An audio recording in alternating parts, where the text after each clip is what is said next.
प्रिय क्लास में आप सभी प्यारे बच्चों का स्वागत है। तो इस वीडियो में हम लोग जानेंगे सुगम भूगोल जो कक्षा 6 का है। तो इसमें आपका प्रथम चैप्टर जो है वो है हमारा सौरमंडल। और सौरमंडल में हम लोग को पढ़ना है पहले आकाशीय पिंड या खगोलीय पिंड क्या है। मतलब दोनों आपका एक ही है, आकाशीय पिंड या कहिए या तो खगोलीय पिंड कहिए। तो आप लोगों को पहले वीडियो में पता चल चुका होगा कि आकाशीय पिंड या तो खगोलीय पिंड किसे कहा जाता है। तब बोलना था कि यह एक ऐसी वस्तुओं को कहा जाता है जो ब्रह्मांड में प्राकृतिक रूप से पाया जाता हो, जिसकी रचना मनुष्य ने नहीं की हो, है ना। जैसे तारा, सूर्य, बहुत सारे चीज़ें प्राकृतिक उपग्रह हैं। ये आपका था खगोलीय पिंड या तो आकाशीय पिंड किसे कहा जाता था। ठीक है, तो आप लोग को ये पता है। चलिए इस वीडियो में हम लोग क्या करेंगे, बुक को पढ़ेंगे और जो भी आप लोग को क्वेश्चन आंसर बनेगा वो आपको बोर्ड पे उतार दिया जाएगा। ठीक है, तो चलिए आप सुनिए। कह रहा है कि आप किसी भी दिशा में दृष्टि को दौड़ाइए, मतलब आँख को निकाल के नहीं दौड़ाना है। ठीक है, ये मजाक के लिए बोला। तो मतलब अगर किसी भी दिशा में आप ताकिए और देखिए कि आपको खाली आकाश ही आकाश नज़र आएगा, है ना। देख लिए। चलिए इसके बाद करा के देखिए, ये जो आकाश है ना, यह बहुत बहुत दूर तक फैला हुआ, आप इसे गणना नहीं कर सकते हैं कहाँ तक फैला हुआ है। जो फिर कह रहा है कि इसी आकाश में, आपको भी पता होगा कि इसी आकाश में सूरज भी रहता है और तारे भी हैं, मौजूद हैं, है ना। सूरज जो है वह दिन में चमकता है और तारे रात में चमकते हैं। कोई दिक्कत नहीं होगा। लेकिन इसमें एक बात और कहा जाता है कि सूर्य जो है ना, यह बड़ा है और चमकीला है।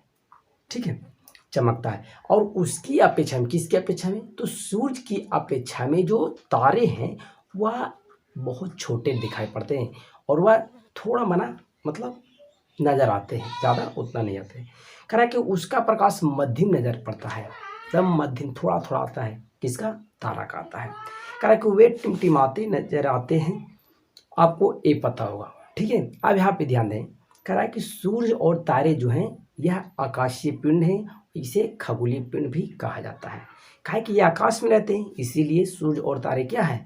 आकाशीय पिंड है। उपग्रह भी, प्राकृतिक उपग्रह भी क्या है? आकाशीय पिंड है। कोनो दिक्कत?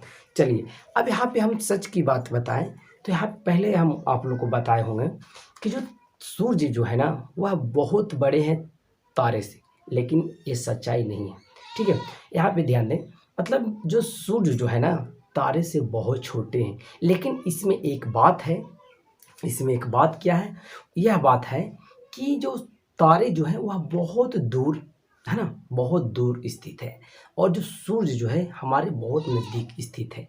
जब जब किसी वस्तु जब बहुत नज़दीक स्थित होता है तो वो बहुत बड़ा दिखाई देता है ना, आपको पता होगा। फिर उसी प्रकार से जो दूर वस्तु रहता है वो थोड़ा छोटा दिखाई पड़ता है, वही सच्चाई है।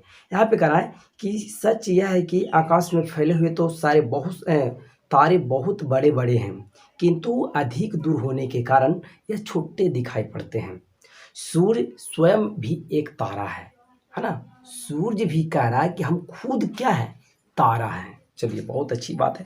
तो आप लोग यहाँ पे ध्यान दीजिएगा, जो भी बात अगर आप लोग को इम्पोर्टेंट हो उसको हम यहाँ पे नोट कर देंगे। ठीक है, फिर कह रहा है कि अन्य तारों की तुलना में यह हमारे निकट है। मतलब बहुत सारे तारे हैं और उस तारे की तुलना में जो हमारे सूर्य जो है ना वो बहुत निकट है, और निकट होने के कारण यह बड़ा दिखाई देता है और यह अधिक चमकता है। कोनो दिक्कत? चलिए फिर यहाँ पे अगला पॉइंट आप लोग को बता दें। तो यहाँ पे ध्यान दें, सूर्य की जो दूरी है हमारी पृथ्वी से वह है 15 करोड़ किलोमीटर। मुझे तो पता नहीं था, है ना।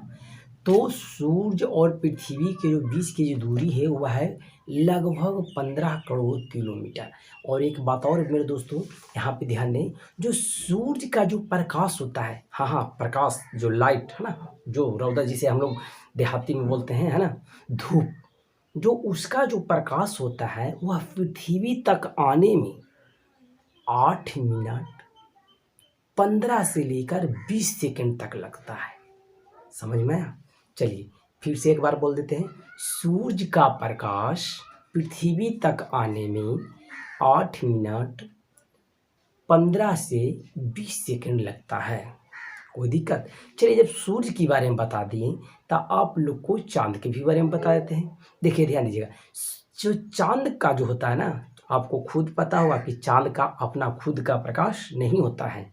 अब क्या करता है, तो वह सूर्य से उत्सर्जित कर लेता है, वह ले लेता है, खुद में अपने में समा लेता है। उसके बाद वह क्या करता है, उत्सर्जित मतलब वो अपने आप दूसरा को देता है।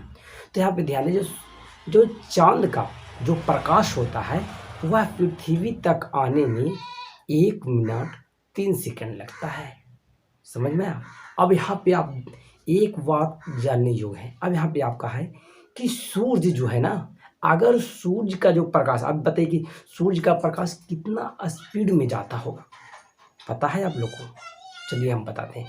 तो सूर्य का जो प्रकाश है ना, उसकी जो तीव्रता है वह 1 सेकंड में 3 लाख किलोमीटर दूरी तय करता है। कितना करता है मेरे दोस्तों? तो 1 सेकंड में इसका जो गति है वह 1 सेकंड में 3 लाख दूरी तय करता है। बाप रे, तो भयंकर पड़े भाई साहब, हम कुछ नहीं कर सकते। एक बार आप सुनिए, अगर इसी प्रकार से अगर सूर्य का नियंत्रण गति चलता रहे 1 साल तक, कितना साल तक, मतलब 1 बरस तक, अगर यही दूरी अगर से चलता रहे तो 1 बरस में 9,46,500 करोड़ किलोमीटर दूरी तय करेगा। समझ में आया? नहीं आया? फिर समझिए, अगर सूर्य का प्रकाश इसी चाल से लगातार नियंत्रण दूरी तय करेगा तो 1 बरस में 9,46,500 करोड़ किलोमीटर दूरी तय करेगा। और इसी को हम लोग बोलते हैं ना, जब 1 बरस तक चलेगा तो इसी को हम लोग बोलते हैं प्रकाश वर्ष। अब यहाँ पे प्रकाश वर्ष क्या है, तो मेरे दोस्तों ध्यान देने की बात है। प्रकाश वर्ष जो है ना, हम लोग ज़्यादा तक दूरी तक को हम लोग किलोमीटर में से नहीं माप सकते हैं, ज़्यादा दूरी को हम लोग किलोमीटर में नहीं माप सकते हैं, तो इसीलिए हम लोग प्रकाश वर्ष का प्रयोग करते हैं। कोनो दिक्कत?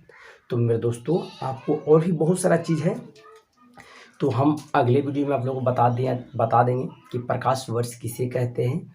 तो मुझे इजाज़त दीजिए, चलता हूँ आगे और अगले वीडियो में हम लोग चलेंगे। धन्यवाद।